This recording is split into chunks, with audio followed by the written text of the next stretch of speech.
চৈত্র মাসে এই ৬টি প্রাণী বাড়িতে এলে বুঝবেন আপনার সৌভাগ্য আসতে চলেছে। বাস্তুশাস্ত্র অনুযায়ী এই প্রাণীগুলিকে অত্যন্ত শুভ বলে মনে করা হয়। এই প্রাণীগুলি যে বাড়িতে যায় তাদের কেউ উন্নতি আটকাতে পারে না, কারণ এই প্রাণীগুলি কোনো না কোনো দেবদেবীর প্রতিনিধি হিসাবে কাজ করে। যদি এই ধরনের প্রাণী আপনার বাড়িতে আসে তাহলে আপনিও ভাবতে পারেন আপনার সৌভাগ্য আসতে চলেছে আর সমস্ত দুর্ভাগ্য সরতে চলেছে। এদের সম্পর্কে সঠিক তথ্য জানা খুবই গুরুত্বপূর্ণ ও জরুরি। তাই এই প্রাণীদের কথা ভক্তি, ভালোবাসা ও শ্রদ্ধার সাথে শ্রবণ করুন। আর এই চ্যানেলে নতুন হয়ে থাকলে দয়া করে প্রোগ্রেসিভ কালচার চ্যানেলটিকে সাবস্ক্রাইব করে পাশে থাকুন এবং কমেন্টে অবশ্যই জয় শ্রীকৃষ্ণ লিখুন। এই চৈত্র মাস হলো অত্যন্ত পবিত্র মাস, যা বাংলা পঞ্জিকার শেষ মাস বলে মানা হয়। বৈষ্ণব পঞ্জিকায় এই মাসটির প্রতীক হলেন বিষ্ণু। তাই এই মাসে বিভিন্ন দেবদেবীর প্রতিনিধি স্বরূপ এই পয়মন্ত প্রাণীগুলি যদি আপনার বাড়িতে আসে তাহলে জ্যোতিষশাস্ত্র অনুযায়ী বুঝতে হবে আপনার খারাপ সময় শেষ হতে চলেছে, সৌভাগ্য আসতে চলেছে।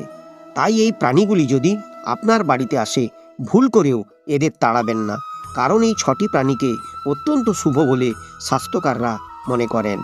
এই ৬ প্রাণী যে বাড়িতে যায় সেই বাড়িতে মা লক্ষ্মী ও ধনদেবতা কুবের স্বয়ং প্রবেশ করেন।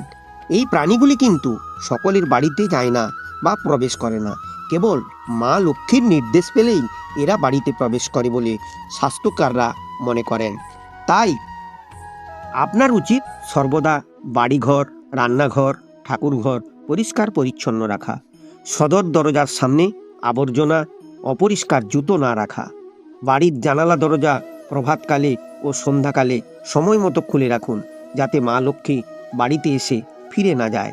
তাই সদা সতর্ক থাকুন। এইবার আমরা জানব এই ৬টি প্রাণী সম্পর্কে, যার প্রতিটি গুরুত্বপূর্ণ, তবে শেষেরটি অবাক করার মতো। ১. প্রজাপতি। হিন্দু ধর্মশাস্ত্র অনুযায়ী প্রজাপতি হিন্দু ধর্মের একজন বৈদিক দেবতা। তিনি সৃষ্টিকর্তা ঈশ্বর ব্রহ্মার একটি রূপ। প্রজাপতির অর্থ লোকদের প্রভু। তাই বাস্তবে যখন প্রজাপতি আমাদের বাড়িতে আসে সে অনেক শুভ লক্ষণ নিয়ে আসে। সে যেমন রঙিন, তেমনি সে আমাদের জীবনে নানান রং ছড়ায়। তাই আমাদের জীবন আনন্দে ভরে ওঠে। বাস্তুশাস্ত্রে প্রজাপতির সুন্দর বর্ণনা করা হয়েছে। বলা হয়, যখন প্রজাপতি বাড়িতে আসে তখন বাড়ির সময় ভালো হতে শুরু করে। বুঝে নেবেন সৌভাগ্যের সময় আসতে চলেছে। তাই প্রজাপতি বাড়িতে আসলে তাকে মারবেন না বা তাড়াবেন না। ২. কালো পিঁপড়ে। বন্ধুরা, যদি আপনার বাড়িতে কালো পিঁপড়ে বের হয় তাহলে বুঝুন আপনার বাড়িতে দেবী লক্ষ্মীর আগমন শুরু হয়েছে। জ্যোতিষশাস্ত্র অনুযায়ী যদি আপনার বাড়ির পূর্ব দিক থেকে পিঁপড়ে বের হয় তাহলে বুঝবেন আপনার ভাগ্য খুব শীঘ্রই জাগ্রত হতে চলেছে। যদি পশ্চিম দিক থেকে পিঁপড়ে বের হয় তাহলে বুঝবেন আপনি কোনো শুভযাত্রায় যেতে চলেছেন। যদি উত্তর দিক থেকে পিঁপড়ে বের হয় তাহলে বুঝবেন আপনার বাড়িতে বিবাহ সংক্রান্ত বাধা দূর হতে চলেছে, অর্থাৎ বহুদিন থেকে আটকে থাকা বিবাহ খুব শীঘ্রই সমাধান হতে চলেছে। আর যদি দক্ষিণ দিক থেকে পিঁপড়ে বের হয় তাহলে বুঝবেন আপনি হঠাৎ যে কোনোভাবে অর্থ লাভ করতে চলেছেন। জীবনে ভালো ফল পেতে পিঁপড়েকে প্রতিদিন চিনি বা মিছরির দানা খাওয়ানো শুরু করুন। ৩. ছুঁচো। ছুঁচো যদি একজন ব্যক্তির চারিপাশে ঘুরে বা প্রদক্ষিণ করে, বিশেষ করে এই চৈত্র মাসে, তাহলে সেই ব্যক্তি তার জীবনে অনেক উন্নতি করতে পারবে। এটা একেবারে নিশ্চিত যে সেই ব্যক্তি সমস্ত দুঃখ, কষ্ট, দুর্দশা দূর হয়ে যাবে। তাছাড়া বাস্তুশাস্ত্র অনুযায়ী ছুঁচো বাড়িতে আসার মানে দেবী লক্ষ্মী বাড়িতে প্রবেশ করতে চলেছেন। তাই ওই ব্যক্তির বাড়ির সদস্যদের হঠাৎ অর্থপ্রাপ্তির সম্ভাবনা প্রবল হয়। সেটা ব্যবসা বাণিজ্য বা যে কোনো উপায়ে হতে পারে।